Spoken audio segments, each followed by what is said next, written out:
warahmatullahi wabarakatuh.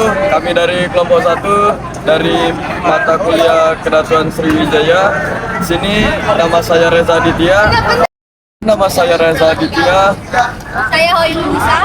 Baiklah, saksikanlah video dari persembahan kami. Di awal pintu masuk Museum Gua Harimau terdapat sebuah display yang menjadi ciri khas pada museum pada umumnya. Desain dari museum ini juga terlihat lebih futuristik dibanding museum pada umumnya. Baik, saatnya kita mendengarkan penjelasan dari Bapak Wahyu mengenai kehidupan pada masa praksara hingga sekarang.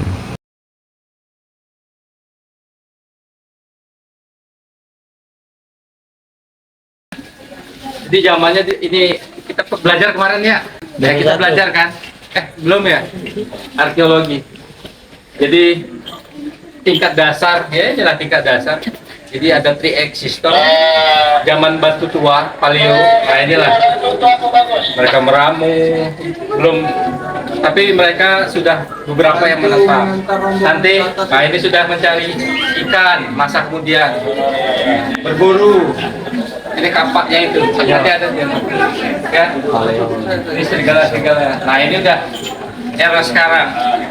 Jadi penjelasan dari zaman prasejarah ini yang Pithecanthropus erectus, tahu?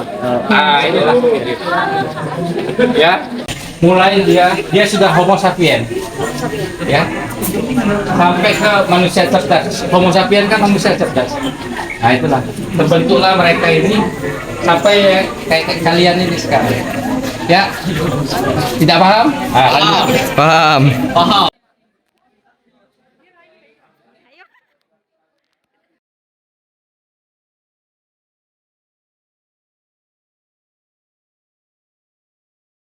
Di situs Sangiran.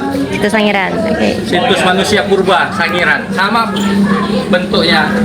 Nanti tahun depan bisa ke sana, ke Sangiran itu ya. Iya. Tipenya kayak gini juga, sama.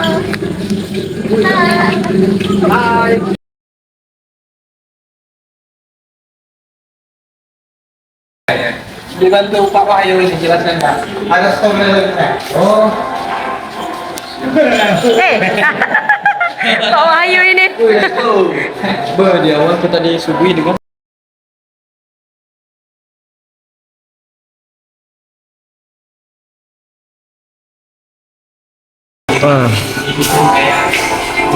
ya, seperti biasa awalnya pasti ada display layar untuk pulau-pulau. Kalau museum geologi Bandung, nah itu spesial terkait pembentukan pulau-pulau, pembentukan bumi itu seperti apa. Ini prosesnya ya. Jalan arkeologi. Big Bang maksud. Nah, ini yang pertama nih kita sejarah. Coba kau berdiri. Coba berdiri. Nah, inilah dari Afrika katanya. Mulai dari seperti ini, ya ini ya kalau di Darwin, teori evolusi. Mirip ya? Darwin, Pak. Ya. Tapi jangan melihat dari sudut pandang Islam. Betul. Salah, Pak. Ya, betul. Nah, ini mulai Australasia, Homo erectus yang ini, baru ke sapien yang menjadi kita.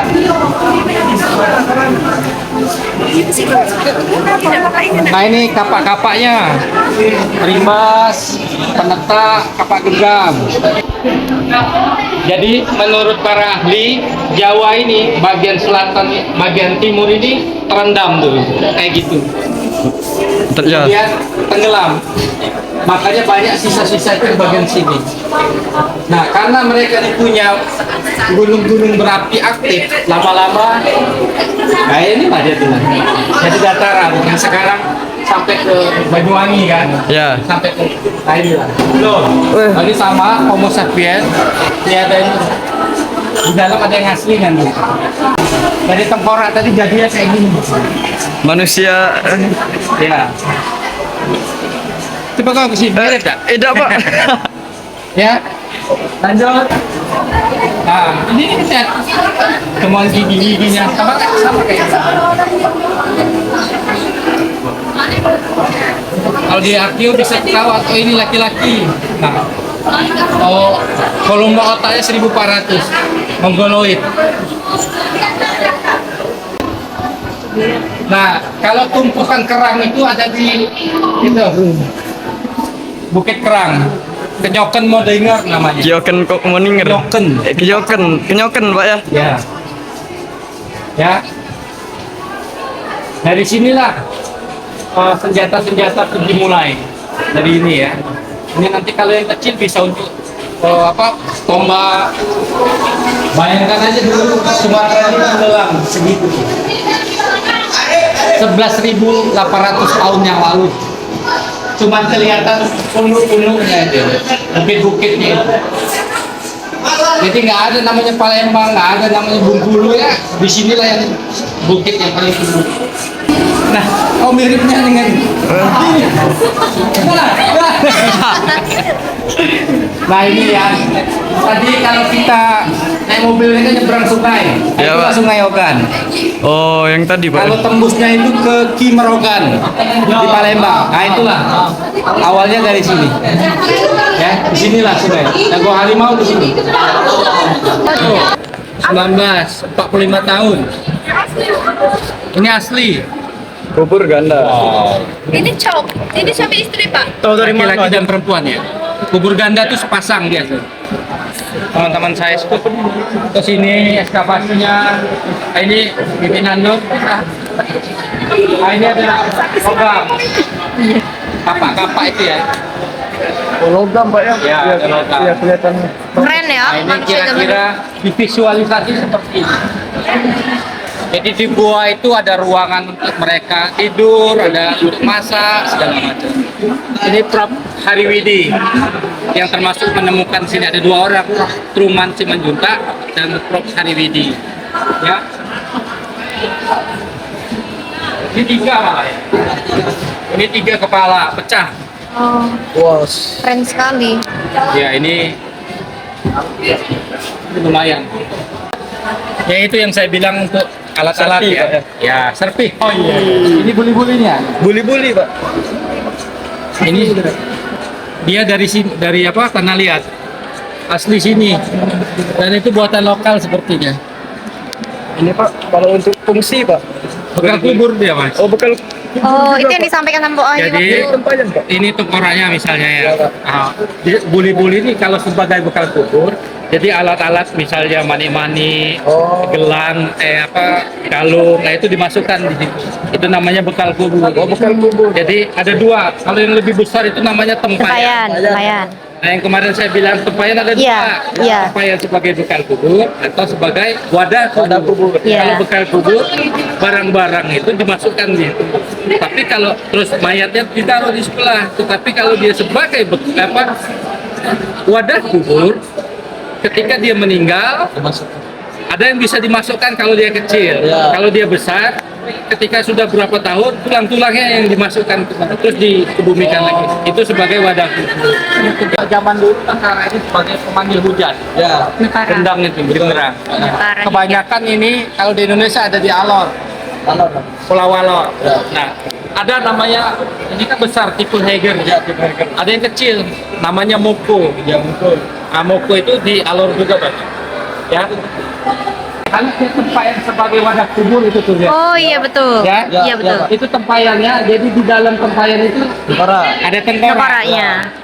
Bukan dalam arti kalau wadah kubur hidup setelah mati itu langsung dimasuk nggak muat. Enggak, Jadi dikebumikan dulu sekian tahun, baru nanti tulang-tulangnya dikumpulkan dimasukkan ke dalam itu dikebumikan lagi.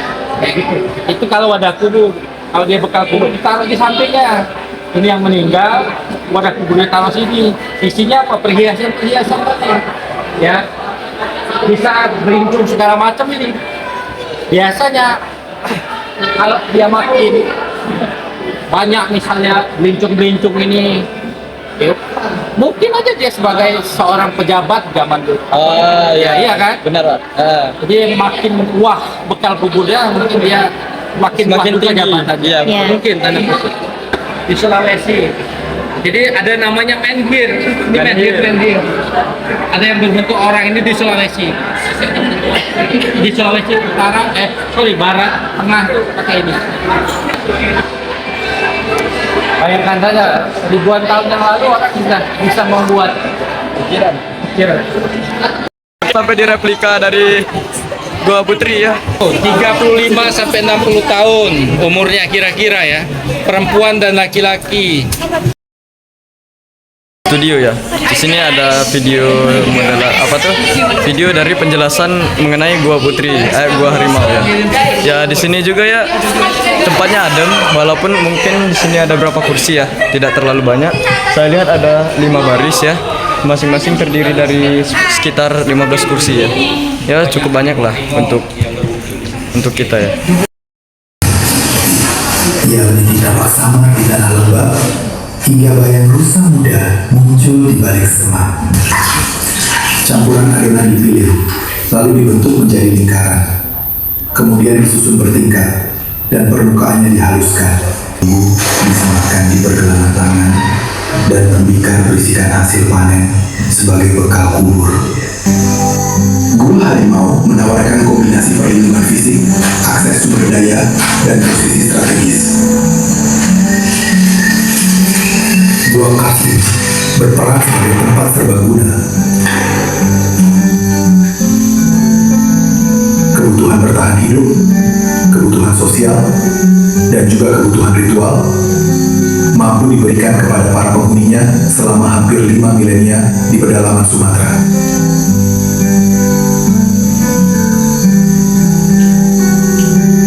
Gua Harimau memendam ribuan tahun warisan manusia Nusantara. Kelestarianlah aset yang tak ternilai ini, agar penelitian lanjutan dapat membuka tabir-tabir kehidupan yang belum terungkap.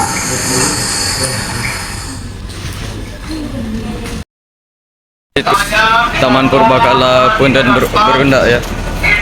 Apa itu maksudnya? Pugun Berundak. Di sini terlihat banyak sekali mahasiswa pendidikan sejarah dari angkatan 24 dan angkatan 25 ya, yang terlihat sedang menikmati suasana di sekitar situs Pugung Raharjo.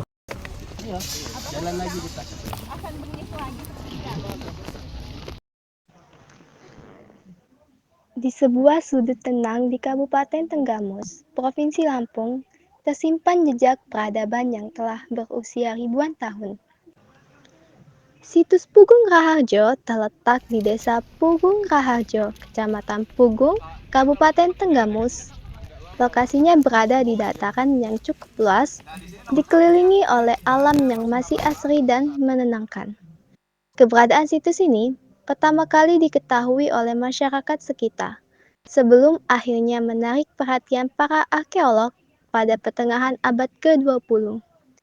Sejak saat itu, beberapa penelitian dilakukan dan satu persatu rahasia peradaban masa lalu mulai terungkap dari dalam tanah Pugung Raharjo. Pada situs ini terlihat kondisi lingkungan sekitar yang sangat rapi dan juga tertata. Situs ini memiliki luas sekitar 25 hingga 30 hektar. Diperlukan waktu sekitar 5 menit dari masing-masing situs untuk menuju ke situs berikutnya.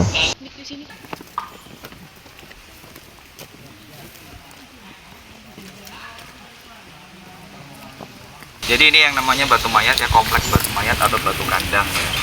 Kenapa kok dinamakan batu mayat? Itu ada sejarahnya ya. Jadi awalnya pada saat pembukaan hutan itu, batu yang ada di tengah itu, yang tegak berdiri itu dulunya roboh. Jadi masyarakat ngasih namanya mayat gitu. Jadi batu mayat, batu mayat, batu mayat. Nah setelah dilakukan penelitian, ternyata ini adalah menhir. Ya, jadi atau batu tegak. Jadi setelah dilakukan penelitian, pengkajian, akhirnya dikembalikan di posisi seharusnya, yaitu batu tegak. Kemudian tipikal dari batu menhir ini adalah tipikal talus ya, batu dolmen atau meja batu. ya, meja batu yang bisa digunakan untuk untuk meletakkan sesaji atau persembahan. Kemudian dari ornamen batu yang ada di sini, selain batu tegak menhir, di sebelah sisi utara ini ada salah satu batu yang berdiri ya, mungkin bisa dilihat ya, teman-teman ya. Ya. Itu yang tergores huruf T ya, itu tergores sisi kanan dan kiri ya, tembus ya.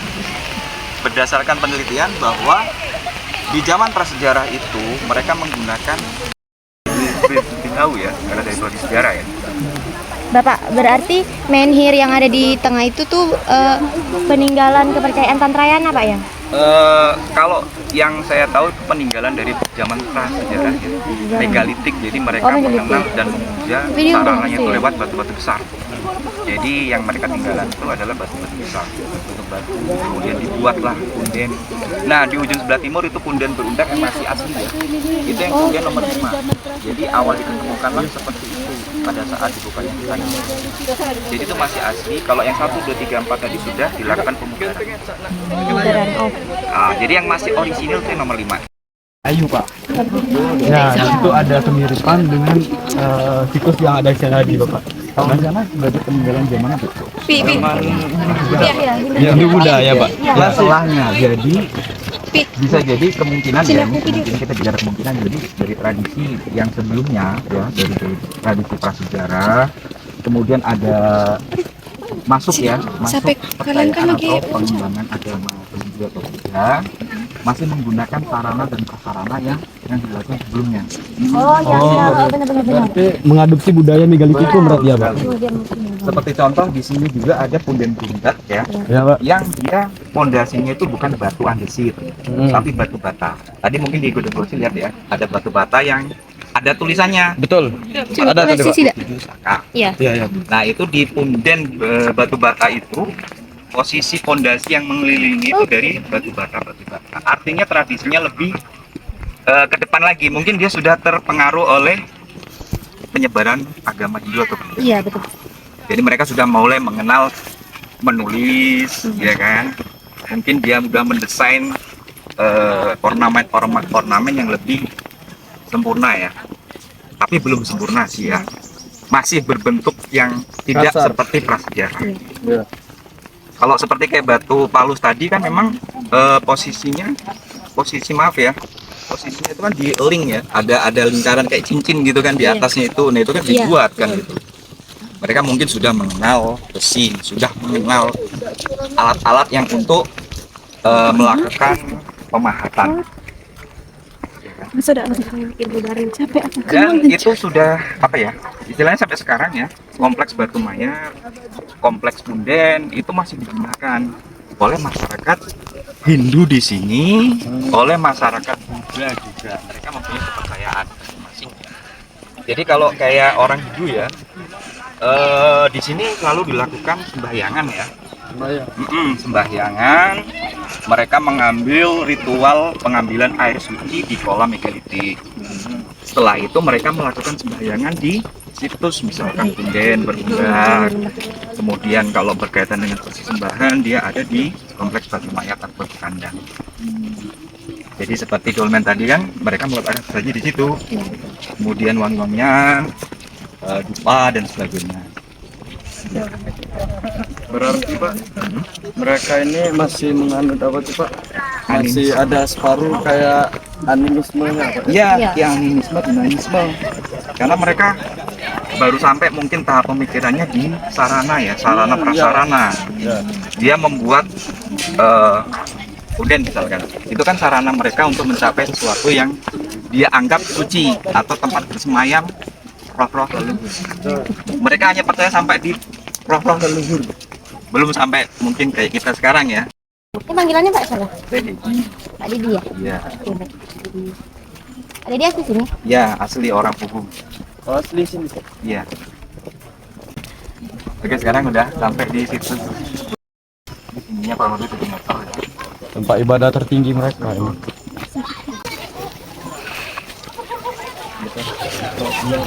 Ya, ini Wow, keren banget. ini cikal bakal diinspirasi untuk pembuatan candi-candi di era berikutnya. Jadi Hindu-Buddha. Jadi Oh betul-betul. candi itu terinspirasi dari Mundan Marunda. betul piramida Indonesia. Ciri khas Indonesia Pak ya. Betul. Filosofinya sih. Ya. Jadi di sini kan ada 3 trap. Ya, Pak. Ada 3, 1, 2, dan 3. Dan selalu berdasarkan penelitian ya. Jadi dia itu kalau punden berundak itu selalu dengan trap ganjil. Iya. Ya kan 1, 2, 3. Maknanya kalau untuk trap yang pertama itu menggambarkan kehidupan manusia dalam janin, masih dalam kandungan. Ya, pernah dengar. Nah, kemudian naik ke trap yang kedua, itu menggambarkan kehidupan manusia setelah lahir. Mereka bersosialisasi, mereka punya teman, punya keluarga, punya anak, punya pacar mungkin. Setelah yang kedua, ketiga, yang paling atas itu paling suci ya, itu penggambaran manusia setelah kematian. Jadi yang di atas sekali itu menggambarkan nirwana. Iya, nirwana. Kalau setelahnya nirwana. Bahkan di Candi Borobudur pun sama kan ya. Di Candi Borobudur itu Punden juga, Pak. dibagi menjadi 3 bagian atau 3 tahap juga. Kalau itu kan kalau itu Upadatu, Arupadatu, Kamadatu, Rupadatu, kalau di dan pemanfaatan punden berundak sampai sekarang masih ya untuk umat ini itu masih melakukan sisanya. Mereka masih mungkin mengadopsi dari zaman sebelumnya ya. Selain candi dia menggunakan mereka melakukan sembahyangan di atas karena di atas dianggap sebagai tempat yang paling suci atau tempat paling tinggi dia ketemu dengan yang paling atas di langit. Oke. Jadi sering Pak, biksu-biksu sini. Pernah kalau biksu itu kan Buddha ya. Ya, Buddha. Mereka pernah melakukan pernah berkunjung ke sini dan mereka melakukan ibadah sesuai dengan kepercayaan dia dengan simbol-simbol cagar budaya yang ada di sana. Boleh naik ikut ya? Kalau dia tertentu dengan kepentingan tertentu untuk peribadatan, kita mengizinkan, tapi tidak dengan banyak orang atau banyak yang mati. Karena kita pertimbangannya satu ya, selain dia kerusakan dari cagar budaya, kita menghormati bahwa tempat punden berundak itu sebagai tempat peribadatan di zaman dulu. Kita menghormati ya, menghormati itu. Ya betul, Pak. Lebih ke sana. Ada lagi? Enak meneh? Aduh lagi? Ini Pak, kira-kira bentuk mereka waktu beribadah itu kan Bapak pernah menyaksikan langsung kalau mereka Iya. datang ke sini Pak. Itu tuh bagaimana sih Pak cara mereka beribadah tuh, Pak?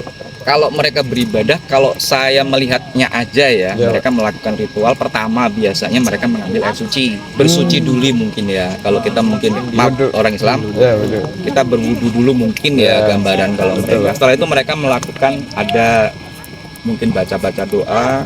Kemudian setelah itu mereka pergi ke tempat yang tinggi itu tadi. Mereka ke atas, mereka memberikan sesembahan juga, ada apa namanya sesembahan kecil. Mahal nggak? A B C D E F G, kemudian ulangi.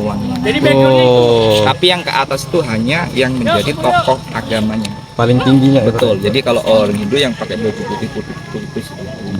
Mereka yang ke atas, kemudian yang lainnya biasanya nunggu di bawah atau bersila di bawah sini. Oh, duduk Pak ya? Ya, betul. Di kompleks yang tadi Batu Maya juga sama. Jadi yang bisa masuk ke dalam sana, yang masuk ke senternya itu hanya tokoh-tokoh aja.